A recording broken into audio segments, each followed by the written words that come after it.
How are you? Good.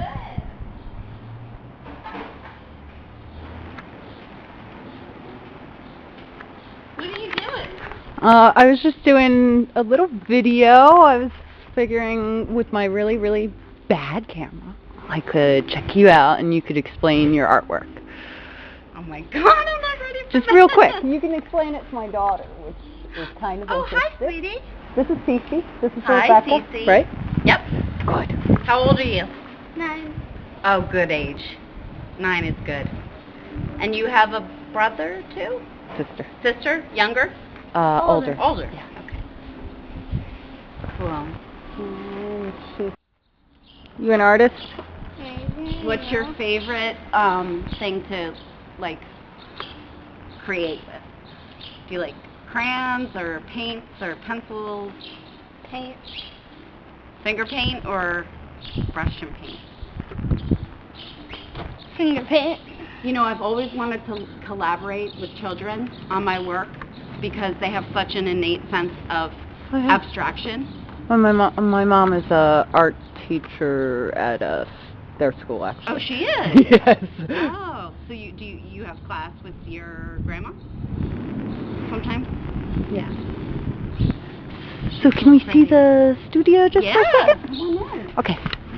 You know what she works with? Just be careful. Okay. Over. We have the whole. Yeah.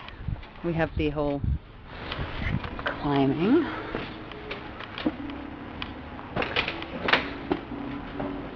Be careful. Okay. I have a little Bjork playing for the mood, the creative mood. That works. So, Cece, do you want to know what I usually paint? What subject I paint? Do you think you can guess by looking at some of the stuff? I know it's a little weird. It's not people or houses or anything like that. Have you studied science in class yet? And do you know about cells? Like how our body and animals and plants are made up of really, really, really, really tiny little beings? That's what I paint. So I look under the microscope and kind of paint what I see. But the good thing about being an artist is that you don't have to be exact. You can be free with it. You can add 2 different cells together and nobody's going to care. Well, hopefully they'll care enough to buy the work, but so there's like better. A lot of plant cells, and I've looked at ocean water before under a microscope, and there's like millions and millions of little tiny animals in the water. Same thing with a pond, and what did I just? So I paint with wax, like from regular bees, that has pigment in it, color. So all of these blocks over here are beeswax with color in it. And it's very different than like the paint you use at school, because the paint you use at school is wet and dry. And when I paint with the wax, it's more about the hot and cold. You paint with it when it's hot, and then when it's cold, it's like the equivalent of other paints being dry. So, You get it? taking it all in. What's the exact name again? It's called encaustic painting. Microbiotic. Microbiological imagery. Mm-hmm. And I do plant cells, animal cells, and a lot of things featuring the human body. So I'm very interested in how a disease like cancer or some of the even more deadly diseases, how beautiful they actually look under the microscope, but at a macroscopic level, at a big level, they can really hurt people.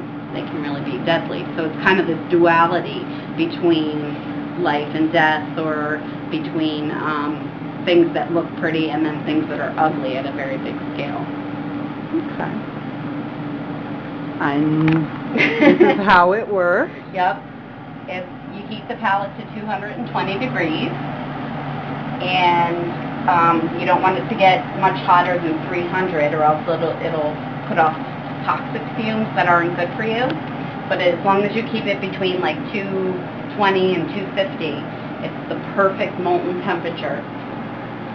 And I have air sucking all the fumes out and away so that I don't get, like aggravated by it.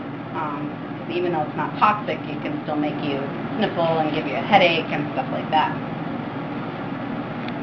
And it's a very expensive medium.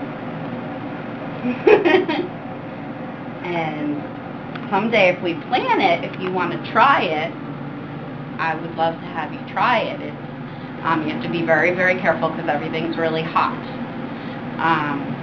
But I think that children are wonderful artists, and I think that 9 is a hard age because I know that you want to try and make things look like they look like in real life. Like you want to paint a horse and you want it to look like a horse. But what you learn later in life in art school is that, you learn how to draw the horse, but then you learn how to see it in a different way. So that's what abstraction is.